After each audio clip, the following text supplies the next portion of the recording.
ආයිබාන් යාළුවනි සිනමා ලෝකයේ අලුත්ම තොරතුරු සහ මූවි රිවිව්ස් අරන් එන අපේ channel එකට ඔයාලව සාදරයෙන් පිළිගන්නවා. අද අපි කතා කරන්න යන්නේ Marvel Arts සිනමාවේ සහ ඇක්ෂන් ප්‍රභේදයේ දැවැන්තම නමක් වන මයිකල් ජේ වයිට්ගේ අලුත්ම ඇක්ෂන් කොමඩි චිත්‍රපටය වන Hostile Takeover ගැන. ඉතින් මේ කතාවේ ප්‍රධාන චරිතය තමයි පීට්. පීට් කියන්නේ අපරාධ කල්ලි ජාලයක ඉන්න අංකයක ඉතාමත් දක්ෂ සහ අත්දැකීම් බහුල කොන්ත්‍රාත්තු ඝාතකයෙක්. හැබැයි පීට්ගේ තියෙන ලොකුම ප්‍රශ්නය තමයි එයා වර්කහොලික් කෙනෙක් වීම. ඒ කියන්නේ තමන්ගේ රක්ෂාව අතිශයින් නැබ්බැහි වුණු කෙනෙක් වීම. මේ නිසා එයාගේ පෞද්ගලික ජීවිතයේ විශේෂයෙන්ම එයාගේ ප්‍රේමතිය යන මෝරා එක්ක තියෙන සම්බන්ධය සම්පූර්ණයෙන්ම කඩා වැටෙනවා. ඉතින් තමන්ගේ වෘත්තීය සහ පෞද්ගලික ජීවිතය අතර සමබරතාවය හදාගන්න හිතාගෙන පීට් තියෙන කෙන වර්කහොලික්ස් ඇනොනිම්ස් කියන උපදේශන කණ්ඩායමේ රැස්වීම වලට සහභාගී වෙන්න. මෙන්න මෙතන තමයි කතාව ලොකම පටලැවිල්ල පටන් ගන්නේ.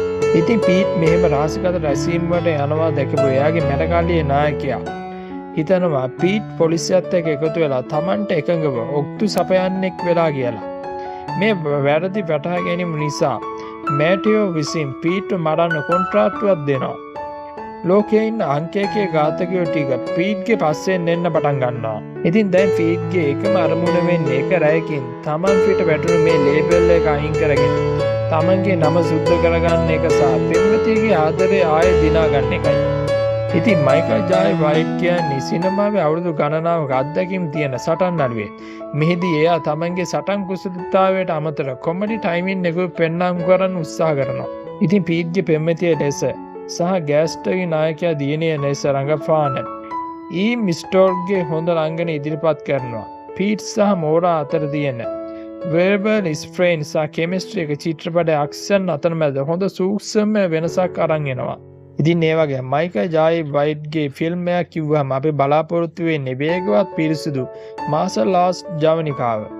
මේ සටන් නිර්මාණ ඉතාමත් තාත්වික කිරීමට උත්සාහ කරලා තිබෙනවා. විශේෂයෙන්ම හොලිවුඩ් වල වර්තමානයේ බහුලව දකින්න ලැබෙන ක්වික් කට් සහ ෂාක් කැම් වෙනුවට සටන් ජවනිකාව පැහැදිලි පේන පරිදි රූපගත කර තිබීම අගය කළ යුතුයි. ඉතින් සමස්තයක් විදිහට ගත්තොත් Hostile Takeover කියන්නේ සිනමා ඉතිහාසයේ වෙනස් කරන ජාතික මාස්ටර්පීස් එකක් නෙමෙයි.